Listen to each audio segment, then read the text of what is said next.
Guys IPL ನಿನ್ನೆ ತಾನೇ start ಆಗಿದೆ. ಆದರೆ ಯಾರೋ ಒಬ್ರು MLA ಒಂದು ವಿಡಿಯೋ ಮಾಡಾಕಿದ್ರು. ಗೌರ್ಮೆಂಟ್ ಅವ್ರಿಗೆ ಅವ್ರು ರಿಕ್ವೆಸ್ಟ್ ಮಾಡ್ತಾ ಇದ್ರು ಏನಂತಂದ್ರೆ ಪ್ರತಿಯೊಬ್ಬ MLAಗಳಿಗೂ 5 ಫ್ರೀ ಪಾಸಸ್ ಕೊಡಿ, VIP ಪಾಸಸ್ ಮ್ಯಾಚ್ ನೋಡೋದಕ್ಕೆ ಅಂತ ಕೇಳ್ತಾ ಇದ್ರು.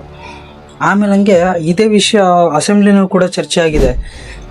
ಅದರಲ್ಲಿ ಅವ್ರು ಪ್ರಸ್ತಾಪ ಮಾಡಿದ್ದಾರೆ, ಪ್ರತಿಯೊಬ್ಬ MLAಗಳಿಗೂ 4-5 ಟಿಕೆಟ್ಗಳನ್ನ ಫ್ರೀಯಾಗಿ ಕೊಡಿ ಅಂತ ಅಂದ್ಬಿಟ್ಟು. ಯಾಕೆ ಇವ್ರ ಹತ್ರ ದುಡ್ಡು ಕೊಟ್ಟು ತಗೊಳ್ಳೋಷ್ಟು ಇದಿಲ್ವ, ಯೋಗ್ಯತೆ ಇಲ್ವ ಇವುಗಳಿಗೆ?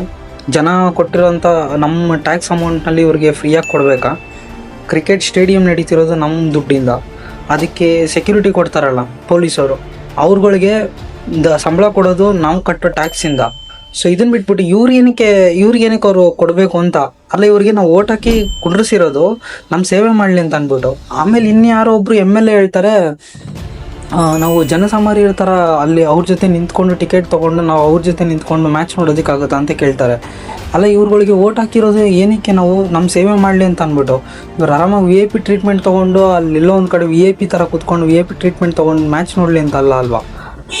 ಒಬ್ಬ ನಿಜವಾದ ರಾಜಕಾರಣಿ ಆಗಿರೋನು ಏನಂತ ಕೇಳಬೇಕಂದ್ರೆ, ಟಿಕೆಟ್ ಸೇಲ್ಸ್ಗಳಲ್ಲಿ ಯಾಕೆ ಟ್ರಾನ್ಸ್ಪರೆನ್ಸಿ ಇಲ್ಲ, ಏನಕ್ಕೆ ಇಷ್ಟೊಂದು ಸ್ಕ್ಯಾಮ್ ನಡೀತಿದೆ, ಯಾಕೆ ನಾರ್ಮಲ್ ಜನರುಗಳಿಗೆ ಅದು ತೊಗೊಳ್ಳೋದಕ್ಕೆ ಕಷ್ಟ ಆಗ್ತಿದೆ, ಈ ಥರದ ಬಗ್ಗೆ ಅವ್ರು ವಾಯ್ಸ್ ರೈಸ್ ಮಾಡಬೇಕೇ ಹೊರತು ಅದನ್ನು ಬಿಟ್ಬಿಟ್ರೆ ನನ್ನ ಫ್ಯಾಮಿಲಿ ನೋಡಿಬಿಟ್ರೆ ಸಾಕು ಅಂತ ಅಂದ್ಬಿಟ್ಟು ನಮಗೆ ಫ್ರೀಯಾಗಿ ಕೊಟ್ಬಿಡಿ ಅಂತ ರಿಕ್ವೆಸ್ಟ್ ಮಾಡೋದಲ್ಲ. ಬೆಂಗಳೂರಿನಲ್ಲಿರೋಂಥ ಪ್ರಾಬ್ಲಮ್ಸ್ಗಳೇನು? ಟ್ರಾಫಿಕ್ ಕೊಲಾಪ್ಸ್ ಆಗ್ತಿದೆ, ಎನರ್ಜಿ ಕ್ರೈಸಿಸ್ ಇದೆ, ಮತ್ತು ಯುವಕರುಗಳಿಗೆ ಜಾಬ್ಸ್ಗಳು ಸಿಗ್ತಾ ಇಲ್ಲ. ಪ್ರತಿ ವರ್ಷ ಪಾಸ್ಔಟ್ ಆಗಿರೋರಲ್ಲಿ 90% ಹುಡುಗರು ಮನೇಲಿ ಕೂತ್ಕೊತಿದ್ದಾರೆ.